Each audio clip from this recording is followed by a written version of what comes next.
Salut à tous, c'est Théo de réussir-ses-études.com. Aujourd'hui, on est avec Frédéric Fallis. Salut Fred. Salut Théo, ravi de te retrouver. Eh ben moi aussi, avec plaisir. Donc Fred, toi tu es donc coach, concepteur et développeur de la questiologie, qui est donc l'art de se poser la bonne question au bon moment. Et aujourd'hui, on va aborder une problématique, je pense, qui touche la majeure, si ce n'est la totalité des étudiants qui nous regardent, qui est le problème de la gestion du stress et de l'anxiété face à des examens oraux ou écrits. Alors, quelles sont les questions que peuvent se poser les étudiants face à ces problèmes de stress? Qu'est-ce que la questiologie peut nous apporter? Alors, d'après moi, le plus important pour le stress, c'est avant toute chose de l'accueillir. Ah, c'est un peu comique quand je dis ça, mais ça vaut la peine d'évaluer le stress. Sur 10, aujourd'hui, devant cet examen, à combien je stresse? 9 sur 10, 7 sur 10, 8 sur 10. En donnant simplement cette évaluation au stress, on lui donne le droit d'exister. Et ça diminue déjà son stress. Le parallèle que je peux faire avec des petits-enfants qui sont en colère, ils crient, ils sont en colère. Voilà. Et si on leur dit ne sois pas en colère, la colère est encore plus forte, parce que l'émotion a besoin d'exister. Et si on lui dit donc je te vois que tu es en colère, sur 10 tu as combien en colère? Ah, je suis à 9 sur 10 en colère. Et de le dire déjà, la colère diminue. De la même manière avec le stress, ça vaut vraiment la peine de se poser la question, tiens aujourd'hui, mon stress, il est à combien sur 10? 7, 8, 9, 10, etc.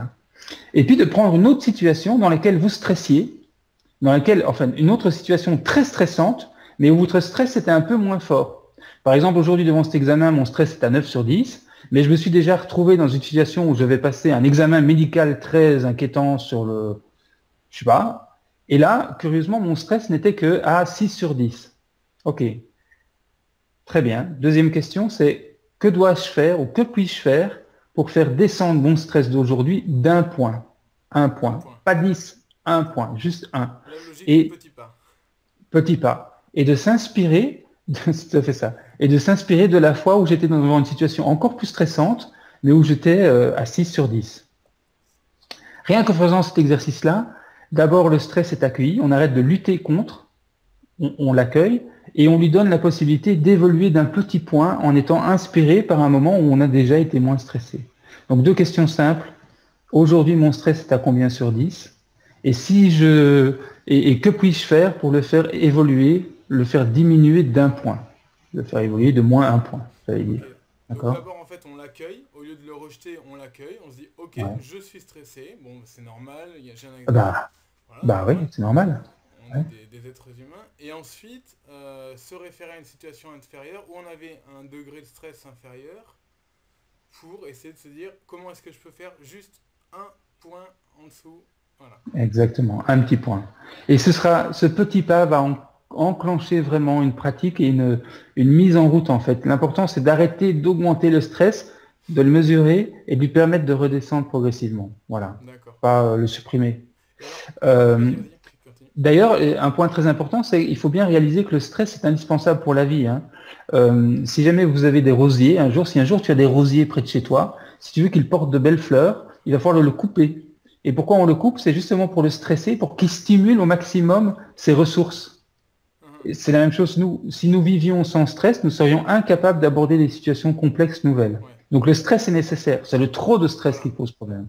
Donc reconnaître qu'on est stressé, reconnaître que c'est utile, reconnaître qu'on est à 9 sur 10, c'est déjà un premier pas. Et puis hop, tiens, comment je peux faire pour le diminuer d'un cran, pour descendre à 8 sur 10? Donc, ça, c'est Ok. la première question. Deuxième question qui est liée au stress, c'est que l'intention avec laquelle on va aux examens est souvent fausse.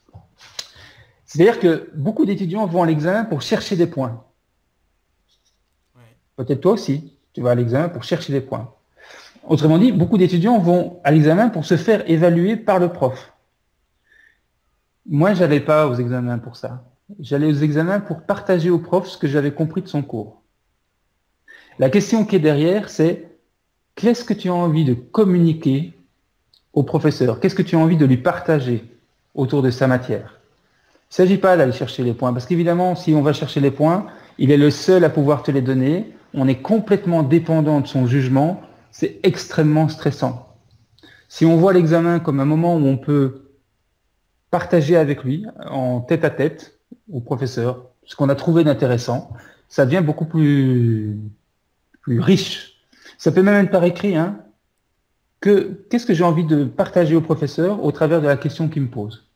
Et vous balancez ça. Ouais, Ça change le rapport de force. et ça donne du sens aussi à la tâche qu'on est en train. On n'est pas là un simple pion sur un échiquier en train d'aller chercher une note sur 20. On est là, comme tu dis, ouais, dans une optique de partage, de lui montrer ce qu'on a compris du cours et qu'est-ce qu'on a et aussi en l'ayant transféré sur qu'est-ce que nous on en a compris, qu'est-ce qu'on veut lui renvoyer. Parce que dans la Exactement. logique il y a enseignant, étudiant, moi je suis persuadé que c'est un échange, c'est pas unilatéral. L'élève aussi a quelque chose à apporter au professeur, c'est ce que tu dis, non? Exactement. Et donc, il y a une question qui est un peu surprenante derrière, c'est, avant d'entrer dans l'examen, posez-vous la question, qu'est-ce que le professeur aurait envie de vivre En pendant lisant la l'examen? copie, ouais. Alors, en lisant la copie ou bien pendant l'examen oral, qu'est-ce que le professeur pourrait avoir envie de lire? Qu'est-ce qu'il vit, ce professeur? Imaginez un professeur qui doit copier 300, qui doit corriger 300 copies. Il en a marre des 300 copies. S'il lit 300 bonnes réponses, il lit 300 fois le même texte. Ouais. Donc ça, c'est absolument pas riche pour lui. Donc le professeur, il aurait peut-être envie d'avoir une réponse un peu originale, un peu surprenante, différente, réfléchie autrement, qui donne un point de vue.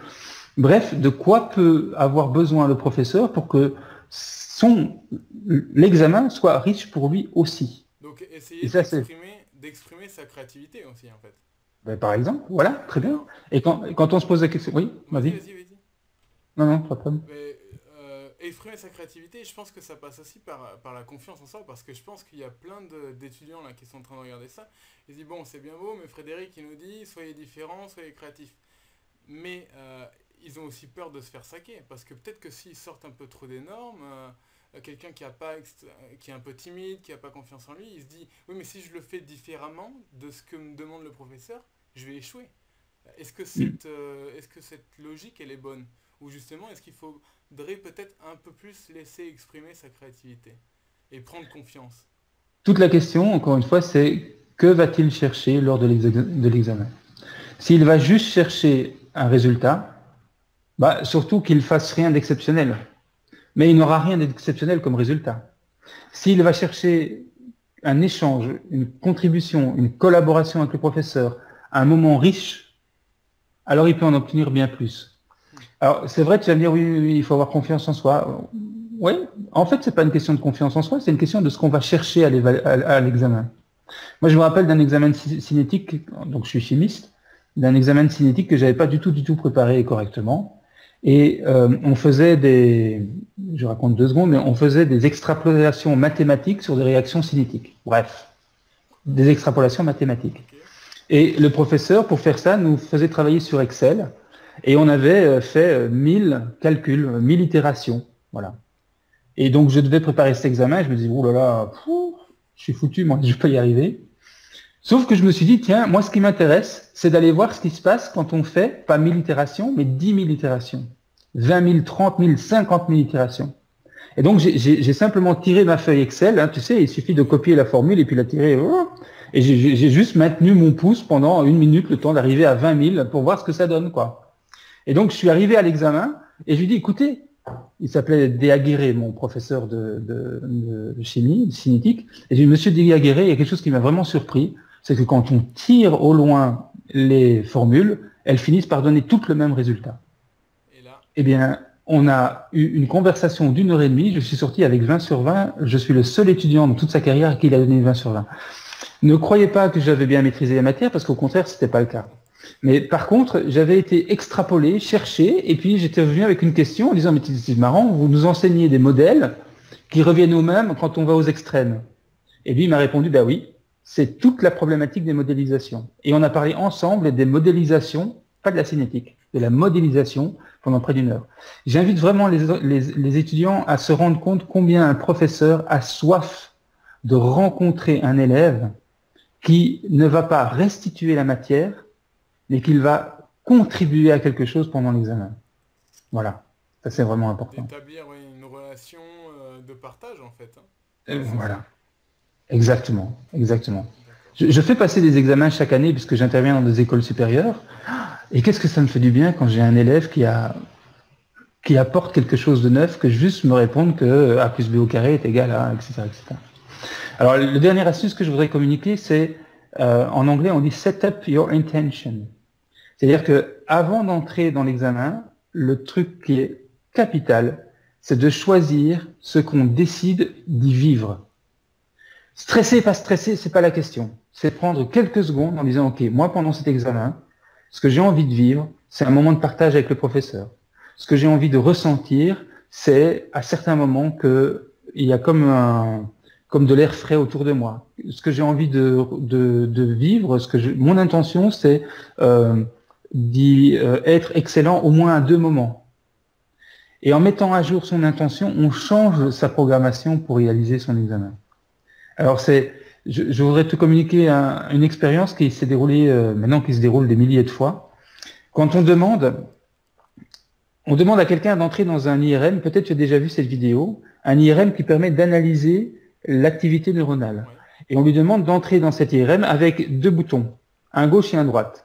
Et la seule mission qu'il a une fois qu'il est dans l'IRM, c'est de choisir de cliquer à gauche ou de cliquer à droite comme il l'entend quand il le veut.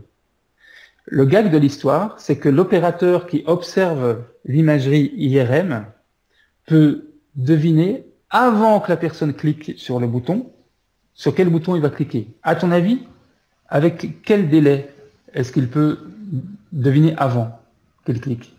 Alors là, non, je sais pas, dis-moi. 6 à 8 secondes. Alors comment il fait? Eh bien, simplement, grâce aux imageries médicales, neuronales, on voit que le prochain clic sera à gauche ou le prochain clic sera à droite. 6 à 8 secondes avant que la personne ne décide. Ouais. Qui est le geste. Ça veut dire que la décision est prise dans l'inconscient 6 à 8 secondes avant qu'elle ne devienne consciente. C'est ça qui est génial. L'inconscient trouve la décision avant que le conscient l'opérationnalise. D'accord? La raison pour laquelle je te parle de ça, c'est que on pourrait dire, oui, du coup, l'inconscient décide de tout pour nous. Non. Si tu mets ton intention au clair, si tu mets ton intention, ton inconscient va se programmer pour la réaliser. Si avant d'entrer dans l'examen, je décide que je veux vivre du partage avec le professeur, il va se dérouler quelque chose de magique, c'est que mon cerveau, mon inconscient, va traiter les informations avant même que j'en prenne conscience pour me faire vivre du partage. Voilà. Ok. Quelle intention est-ce que j'ai en entrant dans cette salle? Que veux-je vivre avec mon professeur? Donc Voilà. le setup your mind, c'est ça? C'est set up your intention. Your intention, ok. Donc se Voilà. programmer pour se dire qu'est-ce que je veux vivre et qu'est-ce que je veux partager. Ok. Exactement. Merci Exactement. beaucoup Frédéric d'avoir répondu à la question. Je t'en prie. Pour ceux qui nous regardent, ils peuvent aller en dessous de la vidéo, je laisse le lien de ton site internet, questionologie.fr. Vous pouvez vous inscrire à la newsletter chaque semaine pour recevoir des questions motivantes et inspirantes. Et merci encore à toi Frédéric, et puis à bientôt. Ciao. À très bientôt.